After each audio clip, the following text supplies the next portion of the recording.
Енді тағы бір тақырып өте маңызды, әйелдерге бұрыламыз енді. Исламда айтады. Бұл көбінесе баламен айналысатын әйелдер болғандықтан осы кісілерге бұрыламыз. Балдарыңды қарғамаңдар дейді. Біз бұны айттық па, айтқан жоқпыз ба? Балдарыңыз қарғайсыздар ма, қарғамайсыздар ма? Үстіп құлақтан тебетіндеріңіз бар да сіздеріңше. Қазір енді сіздерге ұрсуды басқа қарғауды айтып жатырмын. Әйел адамдары ашуланған кезде бастары істемейді. Шынымен. Бұлар көбінесе сезіммен шешеді. Рас қой. Олар ақылмен емес, сезіммен шешеді. Енді қараңыз, ислам не үшін айтып жатыр? Әйелдерге, аналарға, балдарыңды қарғамаңдар деп. Сіздер айтып жатырмыз, сіздер айтып жатсыздар, қарғамаймыз деп. Сөйтсек, 3 түрлі адамның дұғасы қайтарылмайды екен. Сіздерге кез қарғайтындарыңызды дәлелдеп беремін. Біріншісі сапардағы адам, дұғасы қайтарылмайды. Екіншісі зәбір көрген адам, дұғасы қайтарылмайды.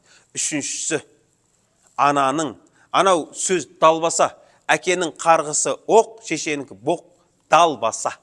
Шешесі қарғағандар бар ғой, екі дүниеде де жақсылық көрмеген, жарымайды.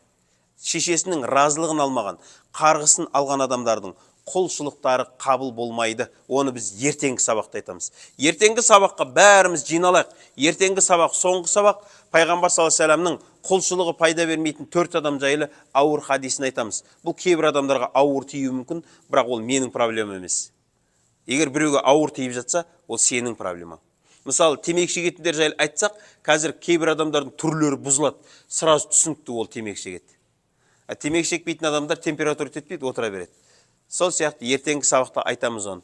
Бірақ қараңызшы, ананың жасаған дұғасы баласына қайтарылмайды. Осы жерде екінші бір нәрсені айтамын, қызығы. Некеде, талақта, иман деген нәрседе, дұға деген нәрседе шутка болмайды. Шутка болмайды. Ойнап талақ бердім, ойнап некелестік, ойнап дұға қылдым, ойнап мұсылман емес екен, ойнап діннен шығып кеттім деген болмайды. Шутка жүрмейді. Және ашуланып тұрып дұға қылдым, ашуланып тұрып талақ бердім, ашуланып тұрып некеге кіріп кеттік деген нәрселер бар ғой, ашуланып тұрып діннен шығып кеттім. Бәрібір ашулансаң да олар үкімге жүре береді. Әйел адамдары балдарына жасаған дұғасы қайтарылмайды. Енді бір қызық, мына бір сөздерді қараңызшы. Әйел адамдар балдарына ашуланған кезде мына сөздерді айтады. Ей, атаңа нәлет, бар ма жоқ па? Бар. Ей, атаңа лағынет. Бұл неге айтылады бұл лағынет? Шайтанға айтылады. Біз бұны балдарымызға айтамыз. Ей, ессіз қағырдың баласы. Шынменен өтірік тақуа болмай қойық, мойындай берейікші. Мен апалардан естіген сөзімді айтып жатырмын. Ей, ессіз қағыр, ей, ессіз қағыр. Ессіз қалғыр деген, ақмақ болып қалғыр деген сөз. Сөйтсек бір апа айтады, біз үйтіп айтпаймыз дейді. Не деп айтасыз? Иесіз қалғыр деп айтамыз дейді. Ол одан да жаман. Құдайсыз қалғыр деген сөз. Ей, қараң қағырдың баласы, ей, қараң қағыр. Бар ма жоқ па? Қараң қалғыр.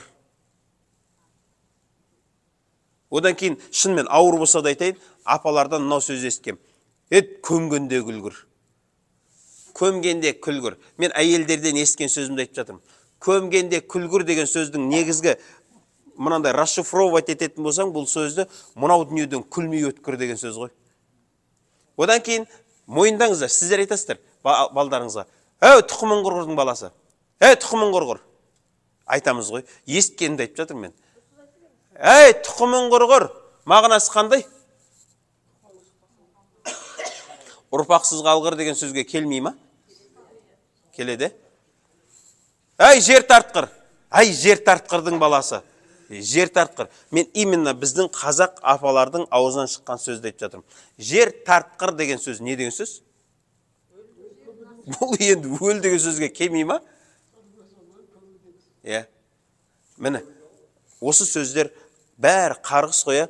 Мен бұны балдарына айтып жүрген аналардан естігем. Ашуланған кезде айтады. Ей, тұқымын құрғыр, ей, тұқымын құрғырдың баласы. Сөйтеді, қазір баласы үйленіп алған, келін көтермейді. Сенен бә, менен бә деп жүр, ол қаяқтан білесіз, мүмкін шешесінің кезіндегі дұғасы шығар ол. Сол үшін апайлар, балаңа сөйлеген кезде байқа. Бұл енді 50-ден кейінгі апалардың айтатын сөзі. Жастар бұл сөзді айтпайды, бұларға бол әлі ерте. Бұлар енді қалай қарғайды баласын? Ей, ешак! Ойбай емес, мен естігенімді айтайын.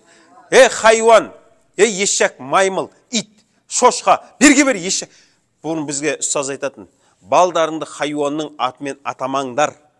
Ол тура сол хайуанның мінезімен өседі. Одан кейін ана қалада тұратыннандай современныйлар не дейді? Сволочь, скотина деп оны өздерінше орысша сөйлейтін собака дейді ғой. Бұлардың бәрі хайуанның аттары ғой бұлар. Енді қайттан сұрақ қоям ғой. Балдарымызды қарғаймыз ба, қарғамаймыз ба? Сіздер білмей қарғайсыздар оны. Әсіресе мына еркектерге айтамыз. Еркектерге айтамыз. Еш уақытта әйеліңмен ұрсасың ғой, әйелің саған та-та-та-та-та деп сөйлеп жатып, сөз қайтарып жатыр ма? Онда альхамдулилля деп айт. Табиғи нәрсе жүріп жатыр. Ол сөйлеу керек. Сөйлеп ішіндегісін шығармаса бұлар жарылып өледі бұлар. Ол сөйлеп жатыр ма? Онда қуана бер. Проблема шешілді. Сен әйеліңе ұрсқан кезде үндемей кетті ма? Енді дайындал, бір соғысқа дайындал. Бұлар бір нәрсе істейді қазір. Үндемей кеткен кезде дайындал, бір картопты жарады бұлар ше. Көбінесе байқайсыздар ма? Үйде әйеліңе ұрсасың ғой, үндемей кетеді. Сол кезде сенің ақыңды олар кімнен алады? Анаяққа барады да балдарын, ешек, сүмелек, хайуан. Негізі ол біліп ал, саған айтып отыр ол. Ол ана рикошетпен негізі саған айтып отыр. Тіке айтылмағаннан кейін анау арқылы айтады да. Шынымен сондай ғой.